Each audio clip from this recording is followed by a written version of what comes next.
Welcome to TradeTheNBI.com. This is John. This report is for the 14th of March. Markets just closed a little bit ago, so it's still a little bit earlier, but I'm going to be out most of the day. Lots of activities. Isabella's taking a trip, and I have to prep some things for her in order to be able to go. But we talked about the S&P being behind the NASDAQ as far as the move, and that in a retrace, the NASDAQ would go a little bit further than the S&P, and you can see the distance there between the ABM yellow and the close that we saw in the ES, and certainly was a variation. Now, what we noticed first off as the day began was the breakaway of cyan back up versus green midterm buyers down. We'd already seen the short-term buyers were still fading it, so it was a soft situation, but that forms a tight spider, and those usually result in pretty significant decays. We saw it definitely intraday. It was so much cleaner. But look at that. We've come all the way to the ABM yellow. Now, that doesn't mean that the NASDAQ still isn't ahead. It just means that in a recovery, we're probably going to see more activity again, or even in further decline, we're going to see more activity from the NASDAQ than we are from the ES. So it's clear the euro continuing to rise, so that's still a bonus effect for the S&P. That doesn't mean you're not going to get sell-offs here and there, but that really wasn't much considering what we had for a move from before. You're just filling part of it back in.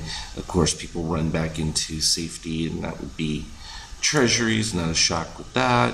And oil actually stayed pretty flat given the fact there really weren't as many draws as was expected. But what the key information coming out was that they weren't seeing anything on inflation popping up, and that is critical for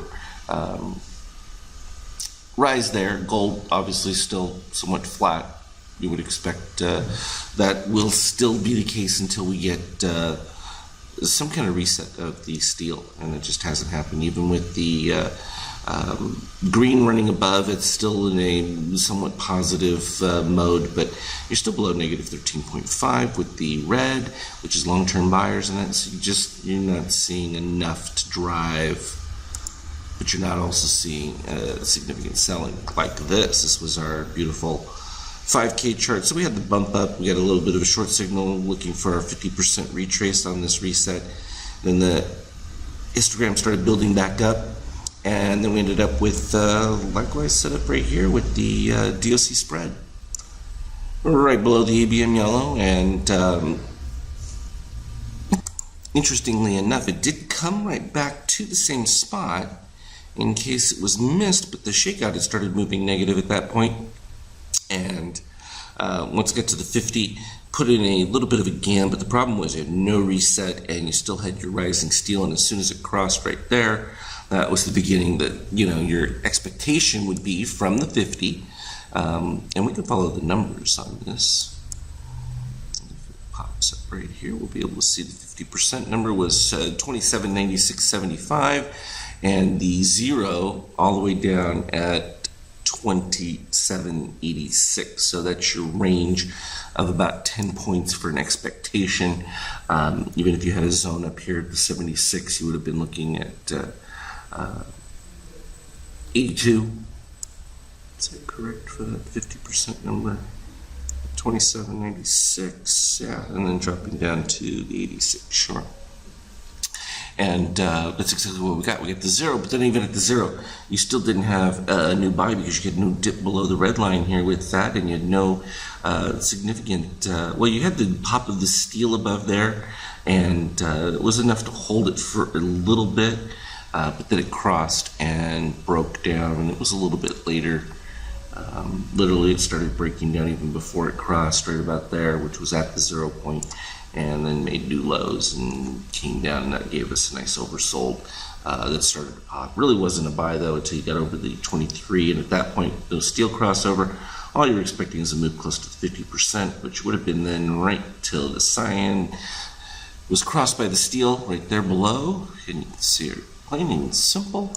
That was the end of it. It traded sideways for a little bit before it then finally started its decay move, which was also clear too with the green breaking down lower. And that just brought you right back down to the lows again.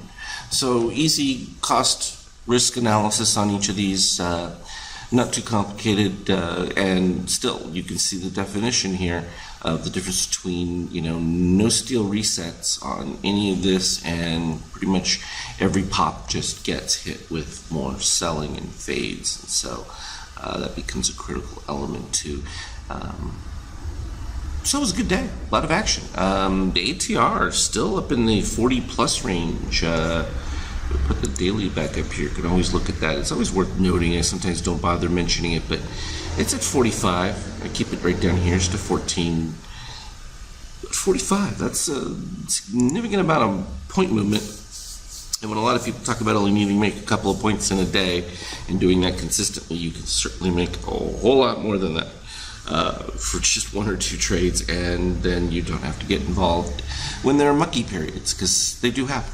We had a few of those when we were in that benign period at the end of February, and that then it started to pick up as we came to the very end, and people needed to close out book and things like that. Plus we have futures getting ready to we're looking at the June contract description right here, but it's actually for Friday's expiration.